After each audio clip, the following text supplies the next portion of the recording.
Hello बच्चों, आज की क्लास में हम डिस्कस कर रहे हैं हमारी कक्षा 10 की गणित की वर्कशीट संख्या 66। तिथि है 11 दिसंबर 2020 और आज हम देखेंगे प्रायिकता का परिचय। तो प्रायिकता क्या होती है? हम अपने दैनिक जीवन में बहुत सी ऐसी परिस्थितियों का सामना करते हैं जहां हम परिणाम तय नहीं कर पाते। हम कहते हैं मुझे शंका है कि आज बारिश होगी, यानी डाउट है कि हो सकता है बारिश हो। इस बात की संभावना है कि बॉस मेरा वेतन बढ़ा देंगे, शायद कल इतना प्रदूषण नहीं होगा। तो यहाँ सभी घटनाओं की होने की संभावना है, पक्का नहीं कि ऐसा होगा, हो भी सकता है और नहीं भी हो सकता है। यानी सारी स्थितियां जो हैं उसमें घटना निश्चित नहीं है, यानी अनिश्चित है। तो गणित में हम स्थितियों के घटने या ना घटने को माप सकते हैं और इस अनिश्चितता को हम क्या कहते हैं? प्रायिकता। तो प्रायिकता जो होती है हमारी, उसमें हमारे कुछ प्रयोग होते हैं, यानी कोई चीज़ लेते हैं जिसके हम परिणाम देखना चाहते हैं। तो अब उसके परिणाम निकले तो वो कहलाते हैं प्रयोग के परिणाम। और उनमें से जो परिणाम हमें चाहिए, जो हमारे लिए अनुकूल है, वो हो जाते हैं घटना, जिन्हें हम कुछ परिणामों का संग्रह कहते हैं। फॉर एग्जाम्पल, जैसे सिक्का उछालना। जब हम सिक्का उछालेंगे या तो हेड आएगा या टेल, यानी अनिश्चितता है, पक्का नहीं कि हेड ही मिलेगा या टेल ही मिलेगा।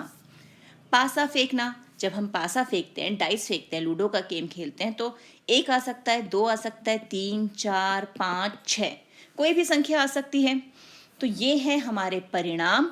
और जब हम इन परिणामों में कोई पर्टिकुलर संख्या चुनते हैं कि मुझे 4 ही चाहिए, तो वो हो जाता है हमारा घटना, यानी अनुकूल परिणाम। तो गणितीय रूप में किसी घटना ई की प्रायिकता, ई यानी इवेंट, को निम्न रूप में परिभाषित किया जाता है। P ऑफ E बराबर है अनुकूल परिणाम बटे में कुल परिणाम। अनुकूल परिणाम जो हमें चाहिए, यानी हमें हेड चाहिए, वो हमारे लिए अनुकूल है। कुल परिणाम यानी उस प्रयोग को करने में हमें क्या मिल रहा है। जब हम सिक्के को उछालते हैं तो हमारे पास 2 परिणाम आते हैं, हेड या टेल, तो वो हो गए हमारे कुल परिणाम।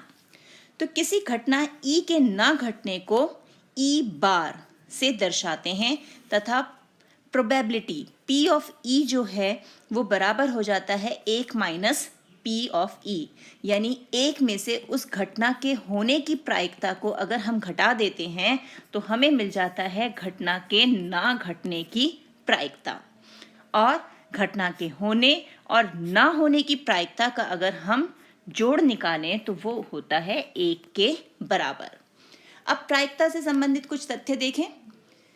किसी भी घटना की प्रायिकता कभी भी 0 से कम और 1 से अधिक नहीं होती, यानी कोई भी प्रायिकता जो है वो ऋणात्मक नहीं हो सकती, यानी वो P जो है हमारा 1 के बराबर हो सकता है, 1 से कम होगा, 0 से बड़ा होगा या 0 के बराबर होगा। तो P 0 और 1 के बीच में रहता है, यानी प्रायिकता सदैव 0 और 1 के बीच में होती है। किसी प्रयोग की सभी प्रारंभिक घटनाओं का योग 1 होता है।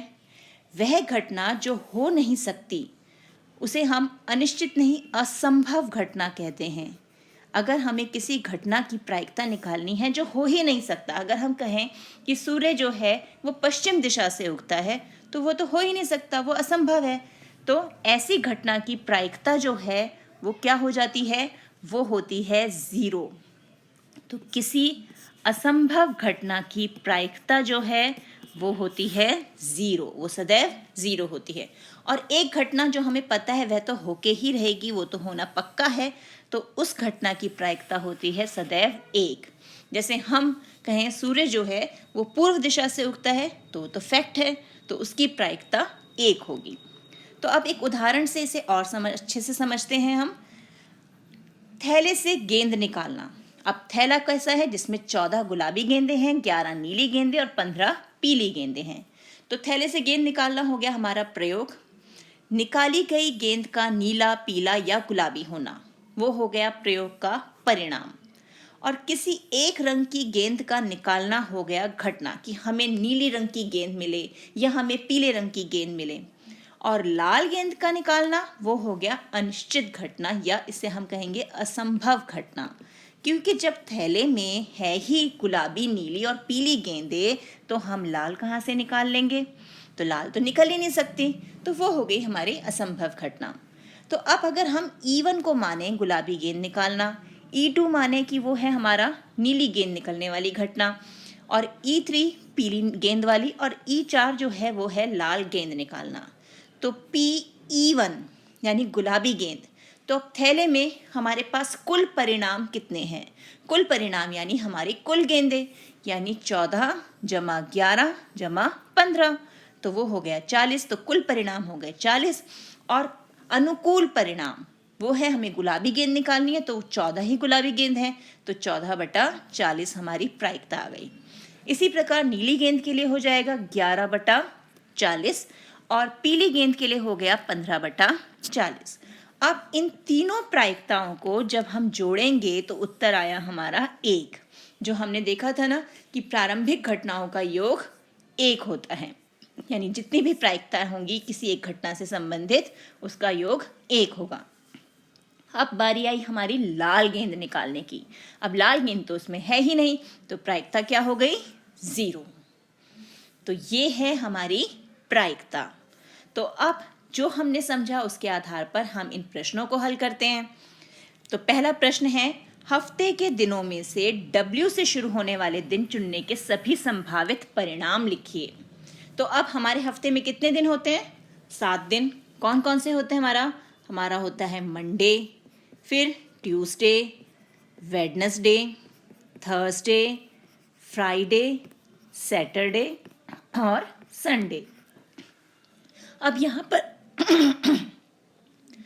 यहाँ पर W से कौन सा शुरू हो रहा है? W से सिर्फ हमारा वेडनेसडे शुरू हो रहा है। तो ये तो सारे हो गए हमारे परिणाम, संभावित परिणाम की हमें 7 परिणाम मिलेंगे। तो कुल परिणाम हमारे पास आ गए 7। तो यहाँ हमने लिखा कुल परिणाम बराबर 7। अनुकूल परिणाम यानी जहाँ हमें W से शुरू होने वाला दिन मिल रहा है, तो अनुकूल परिणाम है सिर्फ 1। तो प्रायिकता क्या हो गई उस घटना की? अनुकूल परिणाम बटे में कुल परिणाम, यानी 1/7। अब अगला प्रश्न देखें, बाइक के शोरूम में से कार खरीदना किस प्रकार की घटना है? अब हम बाइक के शोरूम में जाएं और कार की डिमांड करें तो कैसी घटना हो गई ये? असंभव घटना, कि शोरूम में बाइक ही तो मिलेगी, कार थोड़ा ना मिलेगी। तो ये किस प्रकार की घटना हो गई हमारी? असंभव घटना। तीसरा प्रश्न, रवि और दीपक एक खेल खेल रहे हैं।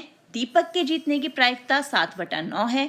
रवि के जीतने की क्या प्रायिकता है? तो अब इसे कैसे हल करना है, आइए देखते हैं। अब है हमारे पास हल 3। हमें दिया हुआ है क्या? दीपक के जीतने की प्रायिकता। तो दीपक के जीतने की प्रायिकता, उसे हम मान लेते हैं हमारा ई घटना। तो यानी हमें प्रोबेबिलिटी ऑफ ई जो है वो दिया हुआ है 7/9। अब रवि के जीतने की प्रायिकता हमें निकालनी है। तो रवि कब जीतेगा? रवि तब जीतेगा जब दीपक हारेगा, तभी तो रवि जीत सकता है। तो रवि के जीतने की प्रायिकता क्या हो गई? वो होगी जब दीपक नहीं जीत पा रहा, यानी दीपक के जीतने की प्रायिकता नहीं है। तो ये हो गया उस घटना के ना होने की प्रायिकता। तो वो कैसे मिलेगी हमें? जब हम 1 में से दीपक के जीतने की प्रायिकता को घटा देंगे, यानी 1 - 7/9। तो यहाँ एलसीएम आया 9, ये 9 - 7 यानी 2/9।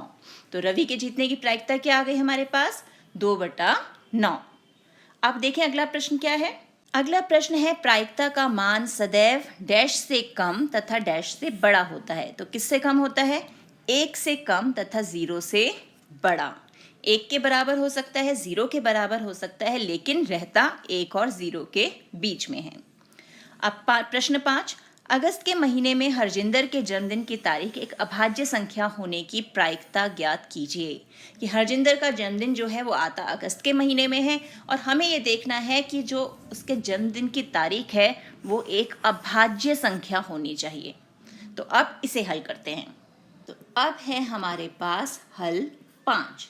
तो सबसे पहले कुल परिणाम किसके बराबर होंगे? कुल परिणाम है हमारे अगस्त में कुल दिन। अगस्त में कुल कितने दिन होते हैं हमारे?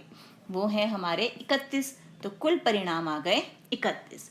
अब अनुकूल परिणाम, अनुकूल परिणाम क्या है? हमारी एक अभाज्य संख्या। तो अब हम 1 से लेकर 31 के बीच तक, 1 से 31 तक कौन कौन सी अभाज्य संख्याएं हैं वो सारी हम लिख लेते हैं। तो हमारा सेट बन जाएगा, पहला 2, फिर 3, 5, 7, 11, 13, 17, 19, 23, 29 और 31।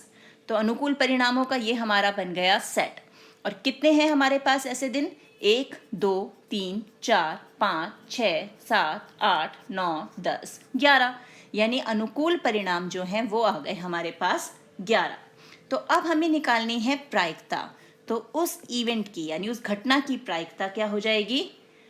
अनुकूल परिणाम, यही लिखते हैं ना हमारा फॉर्मूला प्रायिकता का, अनुकूल परिणाम बटे में कुल परिणाम। तो ये हो गया हमारा प्रायिकता का फॉर्मूला। अब हमारे अनुकूल परिणाम कितने आए हैं? वो हैं 11 और कुल परिणाम 31। तो हरजिंदर का जन्मदिवस एक अभाज्य संख्या में होने की जो प्रायिकता है वो क्या आ गई हमारी? 11/31। तो ये हो गया हमारा हल 5। तो इसी प्रकार के और प्रश्नों का अभ्यास कीजिए अपनी एनसीईआरटी बुक से। मिलते हैं एक और वीडियो में, तब तक keep practising and enjoy maths.